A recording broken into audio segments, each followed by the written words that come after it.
Kemudian judul selanjutnya as-sabru alal mafqud, sabar atas segala sesuatu yang hilang.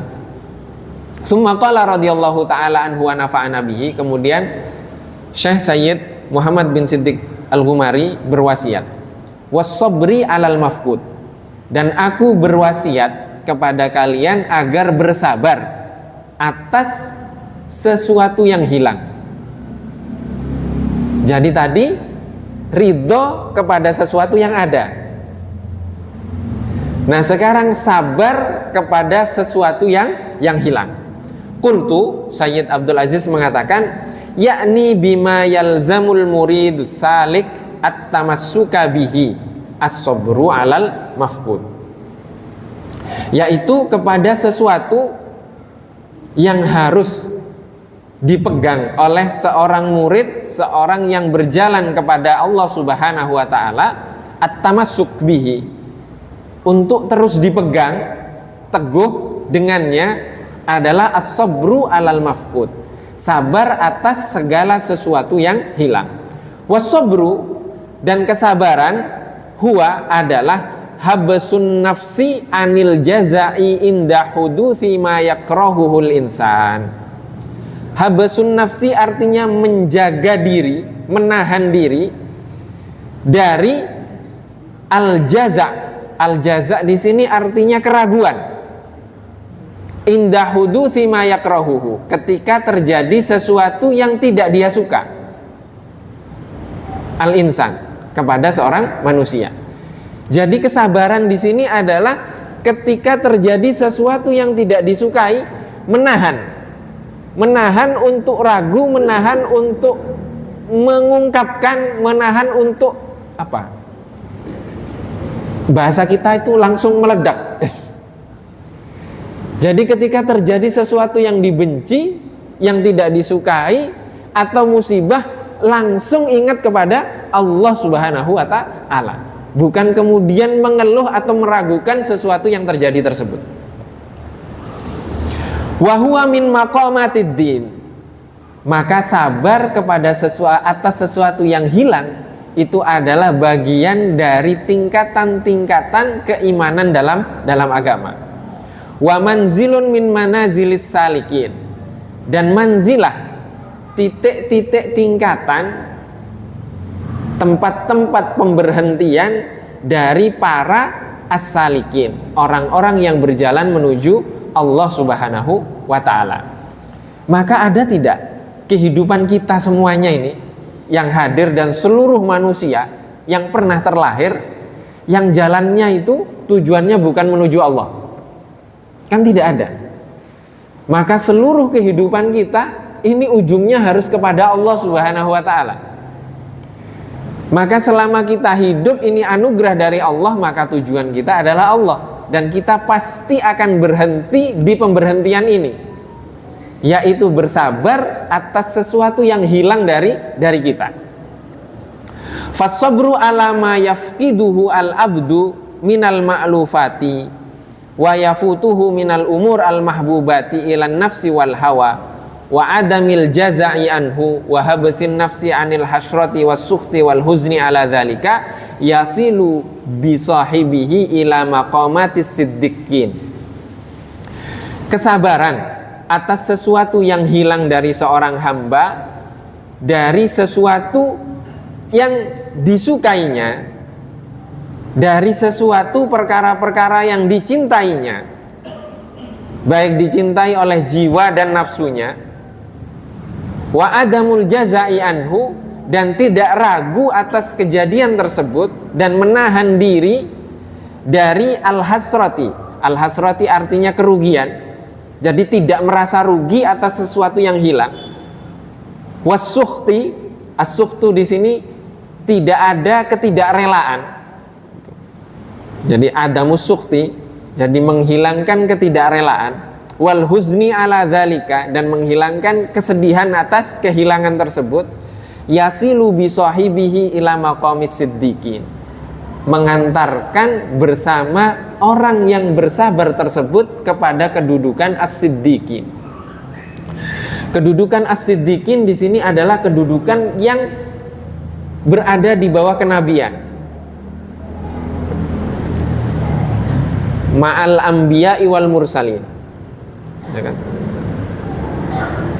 Anbiya dan mursalin. Para rasul dan para nabi. Di bawahnya adalah as-siddiqin. Contoh as-siddiq seperti siapa? Seperti Sayyidina Abu Bakar. Itu contoh as-siddiq. Maka makom siddiq, kedudukan siddiq adalah kedudukan yang paling tinggi di bawah kenabian. Alladzina ja'alahumullahu ta'ala a'immatan bima sabaru. Orang-orang yang Allah Subhanahu wa ta'ala menjadikan mereka a'immah, para imam, para pemimpin bima sabaru. Bima sabaru, mereka menjadi imam atas kesabaran mereka. Mereka dijadikan pemimpin karena kesabaran mereka.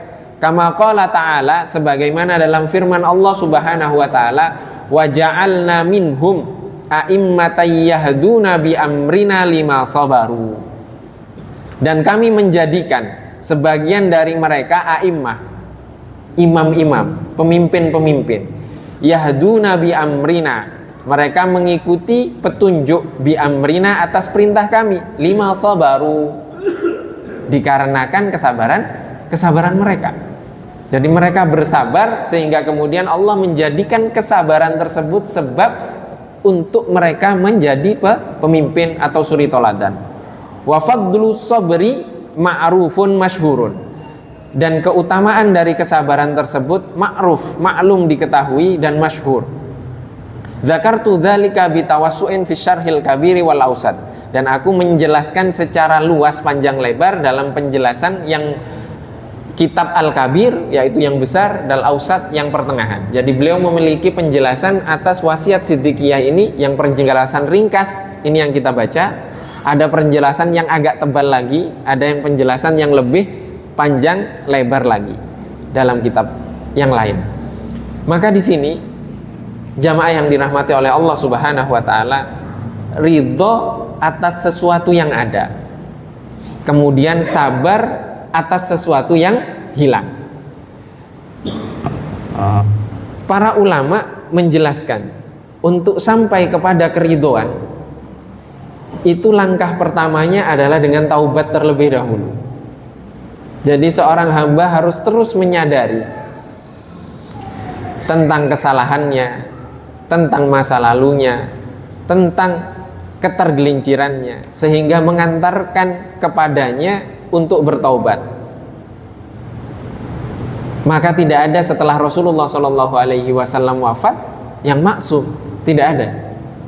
Semuanya pernah melakukan kesalahan.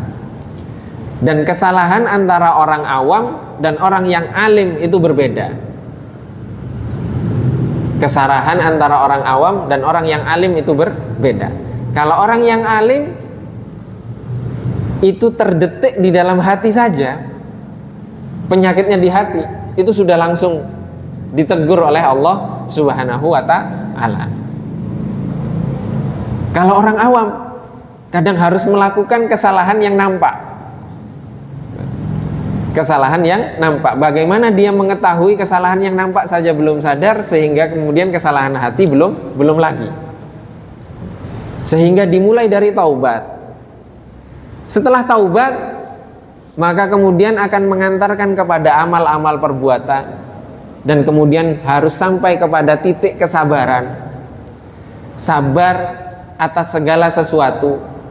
Sabar artinya, dan juga di sini sabar dan ridho itu harus dibangun di atas mencukupkan dengan ilmu Allah, ketetapan Allah, dan pengaturan Allah Subhanahu wa ta'ala. Maka kesabaran disertai dengan al-mutsabarah alaihi, yaitu berpegang teguh dalam kesabaran, akan mengantarkan seorang hamba kepada keridhoan. Jadi harus bersama. Tidak bisa sabar dulu, ini dulu, tidak, tapi harus berurutan dan terus menerus,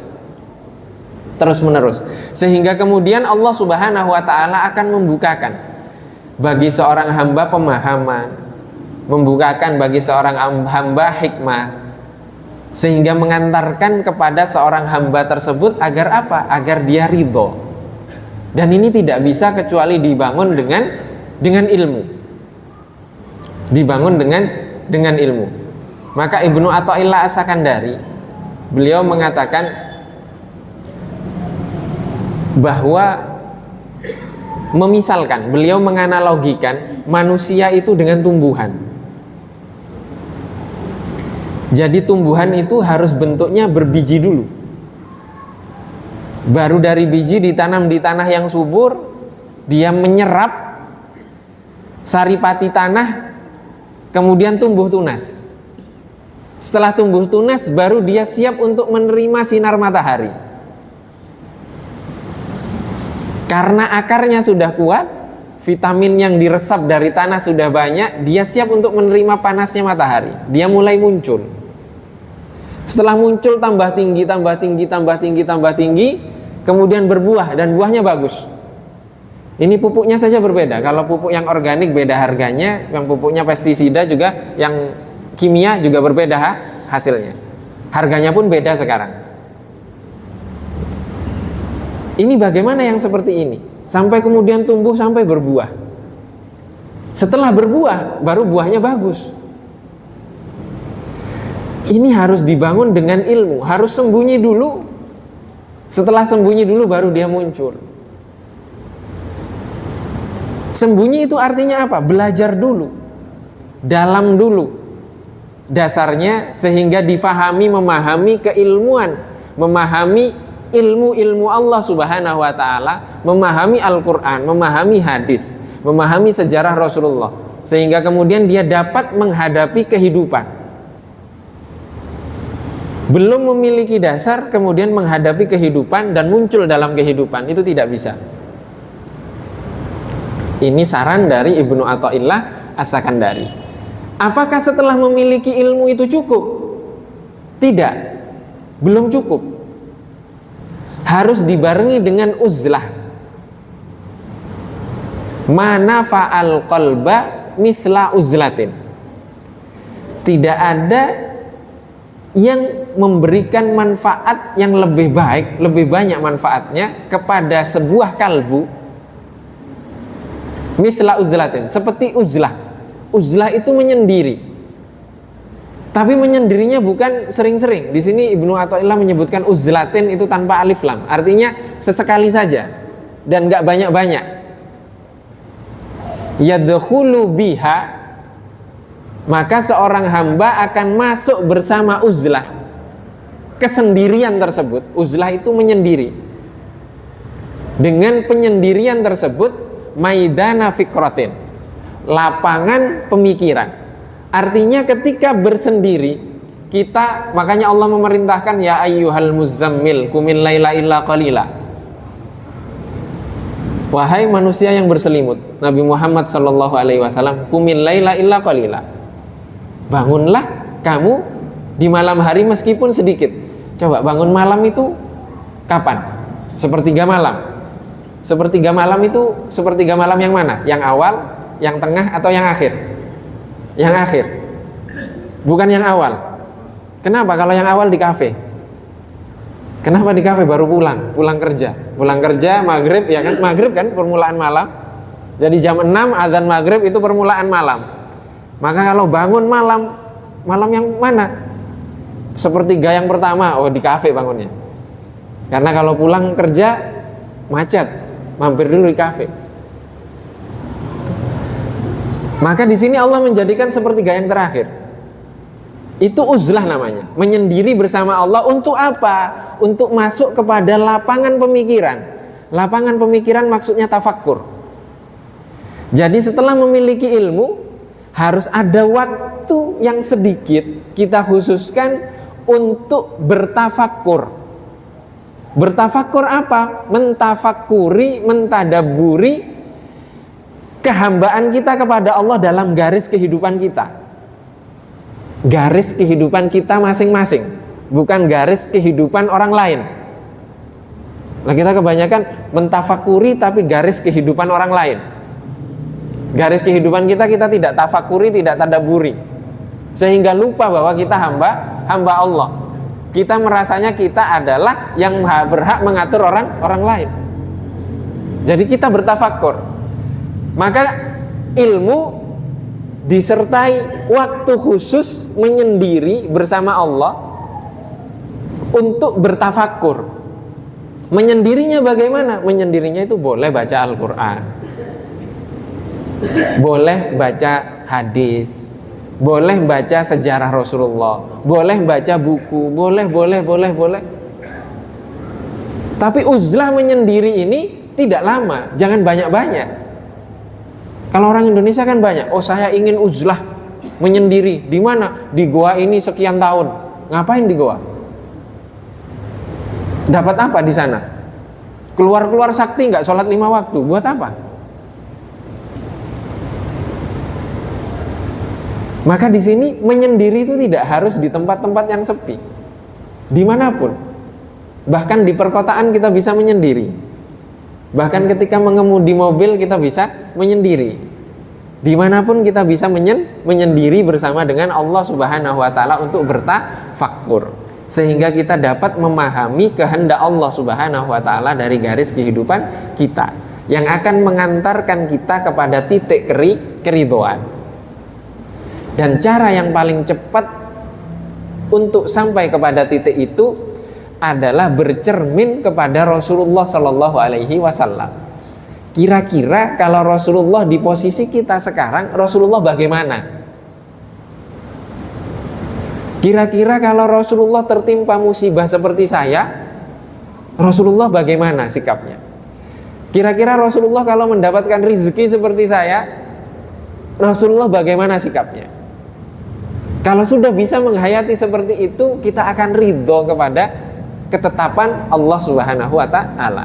Karena yang Allah utus untuk kita adalah Rasulullah Shallallahu Alaihi Wasallam. Wallahu wa rasuluhu a'lam. Mungkin ini yang dapat kita kaji pada kesempatan kali ini. Semoga Allah Subhanahu Wa Taala menganugerahkan kepada kita kemampuan untuk ridho atas ketetapan-ketetapan dan atas takdir-takdir Allah bagi kita masing-masing dalam garis kehidupan kita, dan Allah Subhanahu Wa Taala menganugerahkan kepada kita kesabaran atas segala sesuatu yang Allah ambil dari kita, dari apa yang Allah anugerahkan kepada kita dalam setiap kehidupan masing-masing dari kita, dan juga untuk keluarga kita, dan juga untuk seluruh orang yang kita cintai. Semoga Allah Subhanahu Wa Taala mengumpulkan kita semuanya di dalam kecintaan kepada Allah Subhanahu Wa Taala. Dan hari ini adalah 17 Agustus. Mari kita sama-sama mendoakan semoga Allah Subhanahu Wa Taala menjadikan Indonesia ini negara yang diridhoinya, baldatun thayyibatun wa rabbun ghafur, dan Allah Subhanahu Wa Taala melimpahkan kepada Indonesia ini keberkahan-keberkahan yang akan mengantarkan Indonesia kepada kesejahteraan, baik kesejahteraan lahir ataupun batin. Ini kita mendoakan Indonesia, maksudnya bukan Indonesianya, karena Indonesia itu negara masa masuk surga kan enggak, artinya masyarakat Indonesia. Jadi kalau kita mendoakan Indonesia bukan Indonesianya, tapi mendoakan masyarakat yang tinggal di Indonesia dan seluruh negara-negara Islam insyaallah. Ala hadhihi wa bi kulli niyatin shalihah wa ila hadratin Nabil Mustafa sallallahu alaihi wa alihi wasallam. Al-Fatihah. Bismillahirrahmanirrahim. Alhamdulillahirabbil alamin arrahmanir rahim maliki yaumiddin. Iyyaka na'budu wa iyyaka nasta'in ihdinas siratal mustaqim siratal ladzina an'amta 'alaihim ghairil maghdubi 'alaihim waladdallin. Ini saja yang dapat kami sampaikan dan sama-sama kita kaji. Mohon maaf apabila ada kekurangan. Wabillahi taufiq wal hidayah wa ridha wal inayah. Wassalamualaikum warahmatullahi wabarakatuh.